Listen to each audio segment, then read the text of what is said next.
ये देखिए एक चित्र है, ये एक महिला का चित्र है, सौम्या अग्रवाल, कमिश्नर प्रयागराज। अगर गलत हो तो सुधार लीजिएगा, क्योंकि हमको जैसा बताया गया उसके आधार पर हम कह रहे हैं। सौम्या अग्रवाल, कमिश्नर प्रयागराज। ये यहाँ की कमिश्नर है, मंडल अध्यक्ष हैं, बड़ी पदाधिकारी मानी जाती हैं।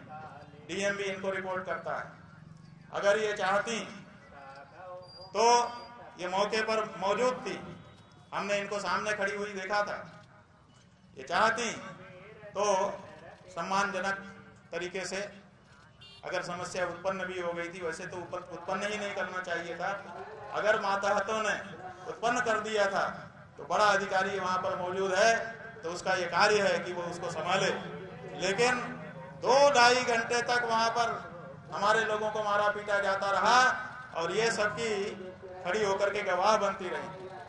ये कमिश्नर बनेंगी, बनाए रखो, तुम्हारी प्रिय होंगी, लेकिन हमारी आंखों से गिर गई।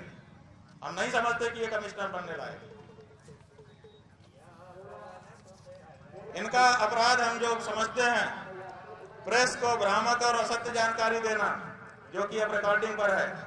हम बता देंगे कि कमिश्नर जैसे पद पर बैठ करके ये झूठ क्यों बोल रही है, और झूठ बोले भी क्यों ना, जब उत्तर प्रदेश का मुखिया ही झूठ बोलता है। कुंभ में इतनी भगदड़ बनी, इतने गरीब मारे गए, वो कहते हैं कोई घटना नहीं हुई। अफवाह पर ध्यान मत दें, अफवाह पर ध्यान मत दें। जब मुख्यमंत्री झूठ बोल सकता है तो उसका कमिश्नर झूठ बोले, इसमें क्या समस्या है? तो इन्होंने झूठ बोला, भ्रामक जानकारियां आपको दी और स्वयं उपस्थित रहते हुए भी सम्मानजनक तरीके से समस्या का निदान नहीं किया। इनका दोष हम समझते हैं। ये दूसरा चित्र देखिए, ये एक चित्र है। इस चित्र में नाम लिखा है मोहित गुप्ता, गृह सचिव। ये उत्तर प्रदेश गृह मंत्रालय के सचिव के स्तर का व्यक्ति है। कितनी बड़ी इसकी पदवी है, पूरे प्रदेश के मामले देख सकता है। ये स्वयं सादे ड्रेस में, ये फोटो जो है ये इंटरनेट से निकाला है, इसलिए इसमें वर्दी में है। ये सादे ड्रेस में एक बहुत अच्छा सा कोट पहन करके खड़ा था वहां पर, और हैंडसम लग रहा था, देखने में बहुत अच्छा लग रहा था। हमको सबसे पहले इसी ने आकर्षित किया अपनी ओर, क्योंकि जितने लोग खड़े थे उसमें सबसे हैंडसम यही लग रहा था।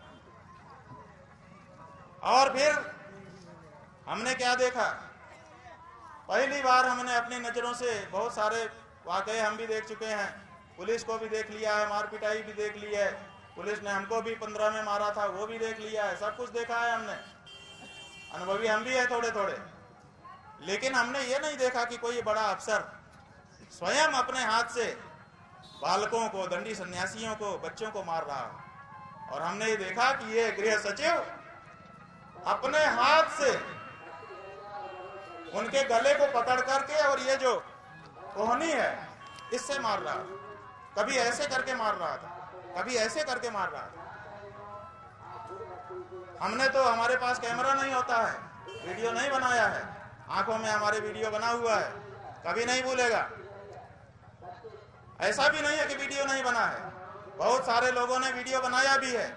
और आज तक का जो चैनल है, आज तक के चैनल ने जो पहला वीडियो प्रसारित किया है उसमें वही व्यक्ति मारते हुए दिख भी रहा है। ऐसा नहीं है कि हम झूठ बोल रहे हैं। ये गृह सचिव है। और जिन लड़कों को हमारे अंदर ले जाके मारा पीटा गया था उसकी कहानी हम बता रहे हैं। उन्हें बताया कि ये लगातार टेलीफोन में किसी से संपर्क में था और कहता था कि मार दिया है, ठीक कर दिया है। और फिर ये भी कहा एक बार कि बॉस कह रहे हैं कि बाइट, मतलब यहाँ के अफसरों की बाइट चाहिए थी ऊपर किसी को। इसका मतलब ये सारी घटना वहां से लाइव हो रही थी और निर्देश, जैसे अमेरिका का राष्ट्रपति लादेन के पकड़ते समय अपने यहाँ बैठ करके निर्देश दे रहा था, ऐसे ही कल की घटना में भी कोई था जो अपने कमरे में बैठ करके निर्देश कर रहा था। अमेरिका तो कमरे की वो तस्वीरें जारी करता है, क्या भारत जारी करेगा? क्या भारत के मीडिया में इतना दम है कि इस बात को पकड़ सके? शायद नहीं है। ये जो मोहित गुप्ता है बंधुओं, हो सकता है नाम गलत हो, आप लोग करेक्ट कर लीजिएगा, चेहरा यही है। ये जो व्यक्ति है, बताया लोगों ने कि आदित्यनाथ जी का विशेष सचिव है। ये सादे ड्रेस में था, निर्देश लोगों को निर्देश यही दे रहा था। ये देखिए शुरू हो गया है। वहां के लोग भी यहाँ पर हैं जो शांति से बातचीत नहीं होने देना चाहते। सब जगह उन्होंने भेज रखा है, पकड़ लो इस व्यक्ति को, अलग कर दो, ताकि इसको ये आरोप लगाने का मौका न मिले कि हम शंकराचार्य जी के यहाँ गए थे, हमारे साथ कुछ हो गया। क्योंकि ये इसीलिए आया है कि सारे कैमरे उधर मुड़ जाएं और मामला केवल यही हाईलाइट कर दिया जाए। ये देखो वो खोल लिया उन्होंने, हाँ ये देखो सबके मुड़ गए। हम जानते हैं एजेंडा आपका क्या है। पुलिस खड़ी है, उसको कोई दिक्कत नहीं है सब होने में। क्यों? क्योंकि वो तो एजेंडे पर है।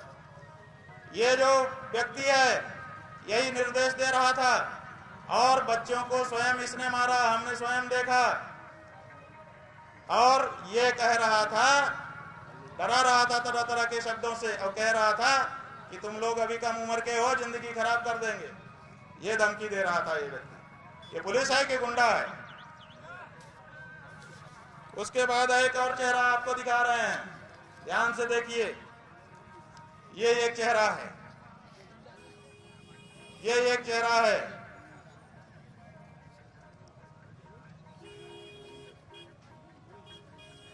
ये जो व्यक्ति है जोगेंद्र कुमार, पुलिस आयुक्त प्रयागराज, ऐसा बताया है हमको लोगों ने। सही है कि नहीं पता नहीं। ये जो व्यक्ति है यही सबसे ज्यादा हठधर्मी वहां पर था। अगर किसी ने बात को बिगाड़ा यही व्यक्ति था। बहुत ही हठधर्मी, बहुत ही दुष्ट प्रकृति का। और यही अनाउंसमेंट बार बार तरह तरह की करके हमको आक्रोश में लाना चाहता था। इसी ने कहा था कि बड़ी गर्मी चढ़ी है, अभी उतारता हूं। किसको गर्मी चढ़ी थी?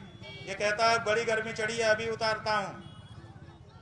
एक बार तो अच्छा मौका आया, ये अनाउंसमेंट कर रहा था कि तरह तरह के आरोप लगा रहा था कि आपका ये अपराध है, ये अपराध है, ये अपराध है, कह रहा था। तो हमने कहा भैया तुमने अपना पक्ष कह लिया, जरा हमको तो हम भी अपनी बात बता। तो कहता है ये माइक हमारे लिए है, आपके लिए नहीं, तुम्हारे लिए नहीं। हमने कहा चलो भाई, तुम्हारा प्रशासन का माइक अगर हमारे लिए है ही नहीं है तो कोई बात नहीं। और दूसरा एक अच्छा मौका आया, ये अनाउंसमेंट कर रहा था कि जहां पर बहुत भीड़ है वहां पर इन्होंने अपना रथ खड़ा कर दिया है, जिसके कारण पब्लिक को बड़ी दिक्कत हो रही है। हालांकि वहां नहीं हो रही थी, वो तो एक कोने में था स्थान। तो हमने उससे कहा कि अगर दिक्कत हो रही है तो जवानों को कह कि वहां खड़ा करवा दो जहां खाली है। हमने क्या गलत प्रस्ताव किया? अगर इनको हमको बात भी करना था तो पहले आके यही तो कहना चाहिए था, महाराज जी जरा इधर कर लें, थोड़ा बात करनी है, तो एकांत में ले जाते, ये समस्या ही ना उत्पन्न होती। कोई भी व्यवहारिक पुलिस वाला होता तो यही करता कि पहले वो कहता महाराज जी जरा इधर कर लें, अपने को थोड़ी बात करनी पड़ेगी व्यवस्था के संबंध में। तो हम मना कर देते, ले जाता एकांत में, एक जगह पे खड़ा कर लेता, फिर जो भी होता। नहीं, उनके इस आरोप का हम लोग पूर्ण रूप से खंडन करते हैं। जो इससे भी स्पष्ट है कि लगातार हम लोग तीनों चारों लोग उनसे लगातार अनुनय विनय करते रहे कि साहब आकर के आप स्नान कर लीजिए। और जैसा कि हमने कहा कि हम सारे संत महात्माओं का पूर्ण सम्मान करते हैं और आज भी करते हैं, हमेशा करते रहे हैं। पूरा मेला साधुओं का, संतों का, कल्पवासियों का, श्रद्धालुओं का है, तो हम उनका पूर्ण रूप से सम्मान करते हैं, पूरा आदर करते हैं। वो हमारे वंदनीय हैं, पूजनीय हैं, महात्मा हैं, संत हैं, और इस बात का हम पूर्ण रूप से खंडन करते हैं। इसमें मैं स्पष्ट रूप से क्लियर कर देना चाहता हूँ, क्योंकि आप लोग भी उसके साक्षी थे। आपत्ति केवल और केवल वाहन के साथ संगम नोस तक जाने की थी। किसी भी पूजनीय संत महात्मा के द्वारा वाहन सहित संगम नोस तक कोई भी नहीं गया, कल कोई भी नहीं गया। और हम किसी भी परिस्थिति में किसी भी व्यक्ति को, स्वामी जी को या किसी भी को हम ये परमिशन, क्योंकि उस टाइम पे जो डेंसिटी थी, हम किसी को भी वाहन के साथ संगम नोस पे जाने के लिए अलाउ नहीं कर सकते। आप नेक्स्ट आ जाए। अगला उनके वो जो उनके पास जो व्हीकल था वो उसकी फोटोज आपके पास है। वो जो नहीं, मैं बहुत क्लियर बता दे रहा हूँ, ठीक है, कि उसमें जो है वो बग्गी रूपी वाहन जो है वो आप लोग के पास भी उसके फुटेजेस है और उसमें व्हील्स डले हुए थे, उसमें प्रॉपर व्हील्स डले हुए थे। वो बग्गी रूपी जो वाहन था, हम उसके साथ अनुमति नहीं दे सकते और ना कोई वहां पे इस रूपी वाहन के साथ कोई संगम पे गया।